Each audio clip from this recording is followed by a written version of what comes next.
तो भगवान क्या करते हैं, तो भूप रूप तब राम दुरावा, हृदय चतुर्भुज रूप दिखावा। जो सुदीक्षित मुनि भगवान के राजा राम रूप का ध्यान करते थे ना, उसको भगवान छिपा लिया और चतुर्भुज रूप भगवान नारायण का दिखा दिया अपना। अब इस तरह से सुदीक्षित मुनि व्याकुल होकर के अपना समाधि प्रेम समाधि आँख खुल गई, समाधि टूट गई। और जैसे भगवान को मुस्कुराते देखा तो चरणों में गिरकर नतमस्तक हो गए।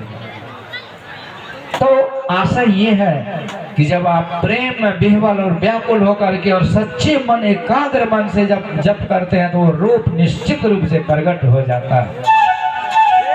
ये सिद्धांत है, जप के बाद ध्यान, जप की पूर्णता में रूप का दर्शन होता है। और वो दर्शन फिर न पल बिछड़े पिया हमसे, न हम बिछड़े प्यारे से, उन्हीं से नेह लागी है मन को बेकरार क्या। कभी बिछड़न नहीं होता है। यही भगवान कहते प्यारे होता, जाइए उन गोपियों को उसी तरह का ध्यान मतलब। सुंदर वार्तालाप हुई, रात्रि का समय बीत गया। सवेरे उद्धव जी सोचते हैं वृंदावन का उस यमुना जी में स्नान करना चाहिए। जैसे वृंदावन में प्रवेश किए तो देखा कि गौ बछड़े पशु पक्षी सब उदास, सब मथुरा की तरफ निहार रहे हैं। ये घास गाछ वृक्ष भी मुरझा गए, तुलसी माँ मैया मुरझा गई, जमुना मैया का पानी भी सूख रहा है। सब कुछ वही है पर भगवान के बिना सब सोना सोना है, अधूरा है, उदास निराश। उद्धव जी जमुना जी में स्नान किए, परंतु उसी समय दूर में जहाँ तहाँ जो गोपियाँ बैठी थी ना झुंड बना के और भगवान की चर्चा कथा में लीन थी, जैसे देखा कि कोई आए हैं स्नान कर रहे हैं, सारी गोपियाँ दौड़ के गई, घेर ली। एक ने कहा कौन है, तो एक ने कहा पता नहीं कौन है, मुझे तो लगता है हमारे प्यारे प्रभु का भेजा हुआ कोई सखा है, वो किस लिए आया है पता नहीं। सारी गोपियां वार्तालाप करने लगी।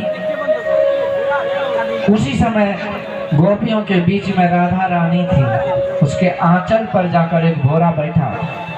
राधा रानी और गोपियां उल्हाना दे देते हुए कहती, अरे आंचल भाव भोरा, तो उसी कृष्ण का भेजा हुआ कोई सखा हो क्या?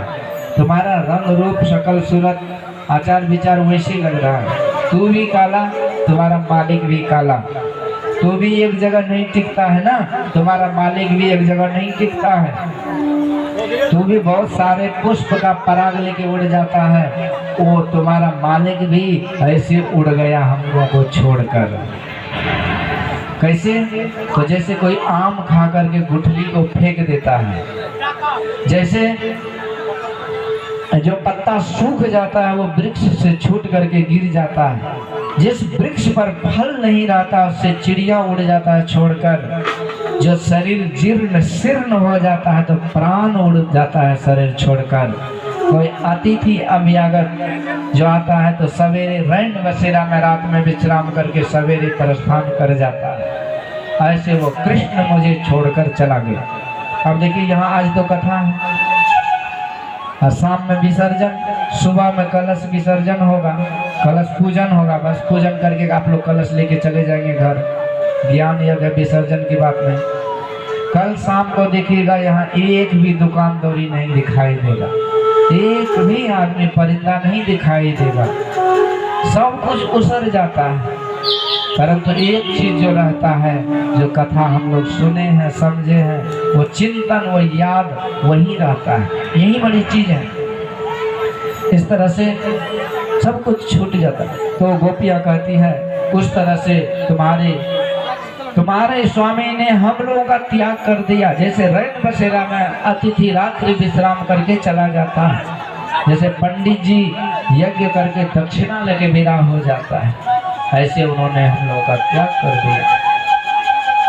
कहाँ तक सुनाऊं उसकी कपट कथा, सुन वो किसी को नहीं छोड़ा, सबको छला है। अब देखिए गोपियाँ क्या है, ये बड़ी बड़ी ऊंचे दर्जे के भक्त हैं, संत हैं, जो जन्म जन्म की तपस्या करके भगवान के भक्त बन के आए हैं, भक्तिन बन के। तो संत महापुरुष प्रेमावेश में क्या बोलते उसे भी पता नहीं चलता। सूरदास जी महाराज कितने ऊंचे दर्जे के संत, क्या कहते हैं, हम चितवे तुम चितवो नाही, तुमरो हृदय कठोर। भगवान कठोर होते क्या? कहते पितु 100 माता 100 गुना, माता से 100 गुना हरी, माता से 100 गुना हरी ममता देने वाले कठोर कैसे। लेकिन जब भक्त साधना करते प्रेमावेश में आते हैं तो कुछ से कुछ बोलते हैं। ऐसे ये गोपियां प्रेमावेश में आकर के न जाने कितना क्या बोली, पर आगे वो भोरा उड़ गया, फिर भोरा आया। सारे गोपियां अति भोरा तो मेरे मालिक को कुछ मत बताना, मैं प्रेमावेश में आकर के न जाने क्या क्या बोल दी। अब इस वार्तालाप को जो उद्धव जी सुन रहे थे ना, उद्धव जी तो व्याकुल हो गए। कहते धन्य हो गोपियों, धन्य है तुम्हारी भक्ति, धन्य है तुम्हारा श्रद्धा प्रेम। आज मुझे पता चला कि कृष्ण भक्ति के बिना ये जीवन कितना सुना सुना है, कितना अधूरा है। आज तुम्हारी जस कीर्ति का गान तीनों लोक में हो रहा है गोपियां।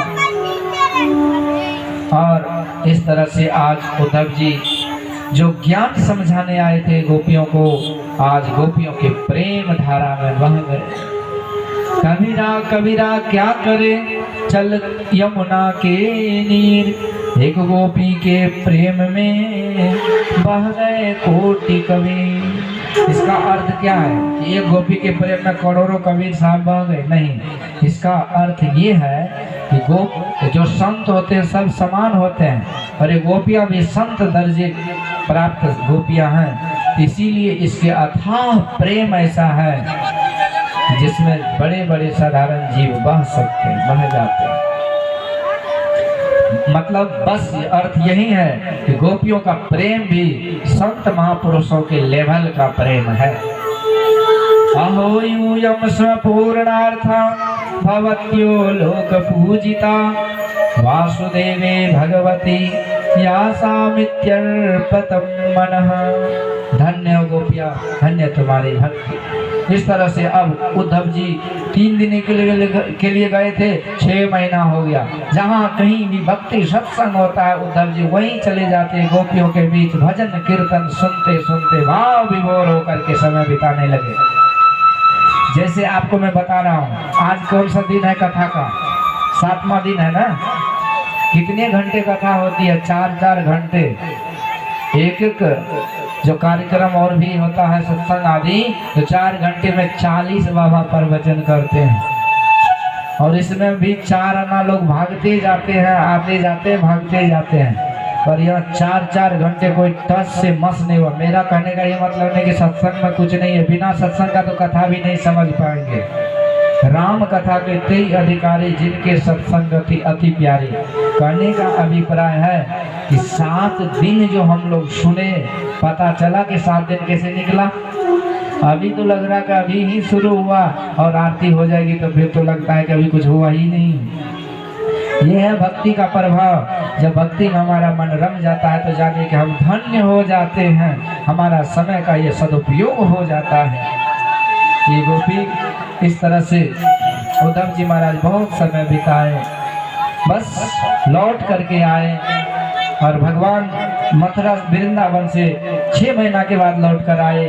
भगवान ने हृदय से लगा लिए और उद्धव जी कहते हैं, प्रभु बस मुझे एक ही वरदान दो कि बस मैं आपके भक्तों का चरण धूल से स्नान करता रहूं।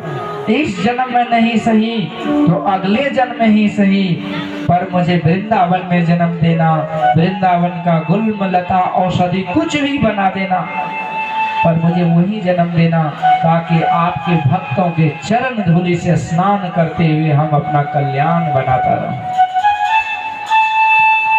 अर्थ न धर्म न काम रुचि गति न चाहो निर्वाण, जन्म जन्म सिया राम पद यही वरदान नवान। वृंदावन में जन्म लेने का क्या अभिप्राय है? वृंदावन में नाच नटंगी थिएटर अश्लील गाना बजाना पाप ताप सब कुछ तो होता है। वहाँ जन्म लेने से बहुत बड़े हो जाएंगे क्या? वृंदावन में जन्म लेने का मतलब है कि भक्तों के कुल में जन्म देना, हमें जीवन में सत्संग देना, भक्ति भजन का माहौल देना, वैष्णवों के घर में जन्म देना, ताकि मैं अपने भक्ति को पूरा करते चला जाऊं, भक्ति को करते करते अपने जीवन को सुखमय बनाता रहूं।